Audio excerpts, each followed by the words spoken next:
Bogura city corporation ঘোষণাকে সামনে রেখে শহর জুড়ে চলছে ব্যাপক প্রস্তুতি। রাস্তা মেরামত, রঙের কাজ, গাছ লাগানো সহ নানা কার্যক্রমের নতুন সাজে সাজানো হচ্ছে বগুড়া পৌরসভা এলাকা। ইতোমধ্যে পৌরসভা চত্বরে বগুড়া সিটি কর্পোরেশনের ফলক স্থাপন করা হয়েছে, যা 20 এপ্রিল ফিতা কেটে উদ্বোধন করবেন মাননীয় প্রধানমন্ত্রী তারেক রহমান। পৌর প্রশাসক রাজিয়া সুলতানা জানান, বগুড়া সিটি কর্পোরেশন হলে উন্নয়ন কার্যক্রম আরও বাড়বে, বাজেট বড় হবে এবং নগরবাসী উন্নত সেবা পাবে। বগুড়া পৌরসভা থেকে যখন সিটি কর্পোরেশন হবে তখন অবশ্যই এটার কাজ কর্মের কলেবরটা অনেক বড় হবে, পরিসরটা বৃদ্ধি পাবে, নাগরিক সেবা সুযোগ সুবিধা সবই বৃদ্ধি পাবে। সিটি কর্পোরেশন ঘোষণাকে ঘিরে সাধারণ মানুষের মধ্যেও দেখা দিয়েছে ব্যাপক প্রত্যাশা। নগর উন্নয়ন, যানজট নিরসন ও আধুনিক নাগরিক সুবিধা বৃদ্ধির আশা প্রকাশ করছেন তারা।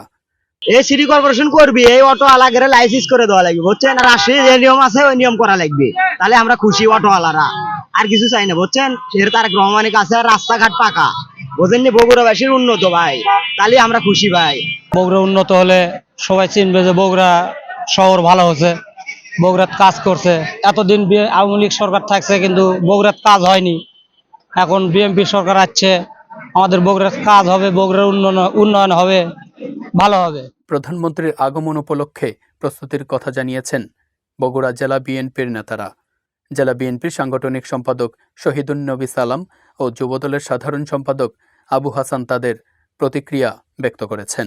উনি যখন প্রধানমন্ত্রী ছিলেন না তখনই উনি বগুড়া নিয়ে ভাবতেন, আর উনি আজকে বাংলাদেশের প্রধানমন্ত্রী হয়েছে। তবে একজন সাংবাদিক কর্মীরও যেমন দায়িত্ব রয়েছে বগুড়ার এই উন্নয়নের জন্য, একজন বগুড়ার সাধারণ নাগরিকের সেই দায়িত্ব রয়েছে এই বগুড়ার উন্নয়ন। সবাই ভালো চায় বগুড়ার উন্নয়নের স্বার্থে আমরা তারেক রহমানের প্রতি আস্থা রাখতে হবে, তাহলে উন্নয়ন হবে ইনশাল্লাহ।